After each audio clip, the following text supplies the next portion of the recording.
Quelle est la généalogie de l'État malien, de l'État en général en Afrique de l'Ouest, surtout anciennement colonisé par la France? On doit se rappeler que durant la période coloniale déjà, on avait un État centralisateur, jacobin, hérité d'ailleurs de l'ancien régime, dans la mesure où c'est un État qui contrôle tout, c'est un État qui distille au sein du corps social colonial une vision civilisatrice, c'est un État qui permet l'exploitation des ressources, c'est un État également qui assimile une élite au sein de son pouvoir, mais de façon marginale.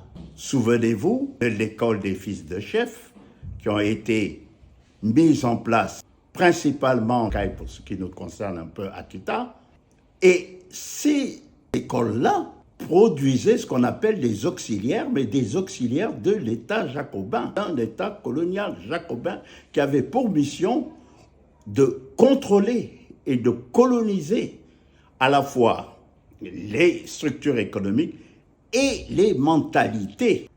Alors c'est vrai qu'il y avait à côté de tout ça la mise en place, on l'a dit tout de suite, des écoles, quelques dispensaires, etc. Mais c'était pour contrôler ou permettre la reproduction de la force de travail qui était essentielle dans un régime de travaux forcés. À l'indépendance, en 1960, avons-nous rompu avec cet État jacobin contrôleur qui décide de tout et qui voit tout?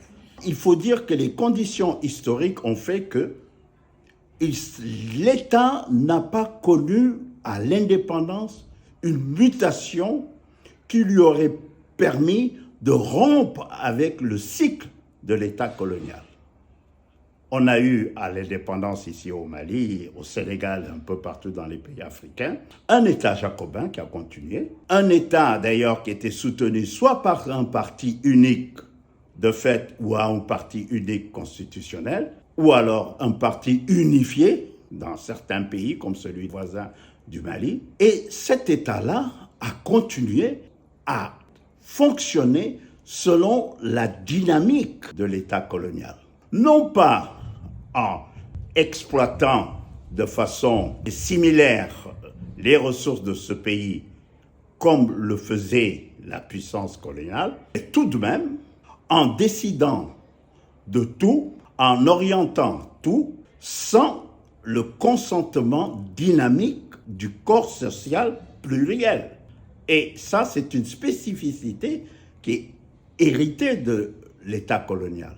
On ne s'occupe pas des particularités, on ne s'occupe pas des richesses de la diversité culturelle, on s'occupe d'homogénéiser le corps social afin que le déroulement, la roue de la puissance coloniale puisse se faire. Ça a été à peu près le même schéma que nous avons hérité. Une nouvelle aristocratie du pouvoir s'installait qui venait pour prendre la place sans grande rupture avec le pouvoir colonial. Il y a eu des options socialistes dans notre pays. Ces options ont permis à l'État de se structurer, d'étendre ses tentacules dans le corps social malien, et ça a permis l'installation de plans quinquennaux dans le domaine économique, l'installation également d'une culture nationale identique, homogène, qui ne pouvait souffrir de la diversité culturelle. Et ça, c'est un fait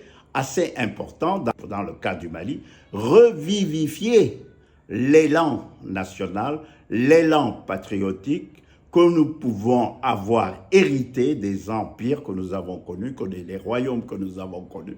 Donc voilà à peu près de façon assez ramassée, mes chers amis jeunes, comment l'État du colonial est passé à un État indépendant et comment la nécessité d'une refondation, non pas à partir de la dynamique de l'État jacobin, mais à partir d'un nouveau contrat social entre la puissance publique et le corps social malien diversifié à culture multiple, c'est ça le nœud qui va permettre une refondation dynamique qui reflètent les réalités de notre pays.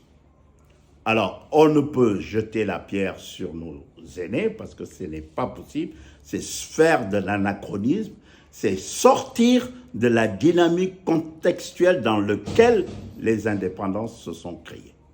Voilà, alors je vous remercie.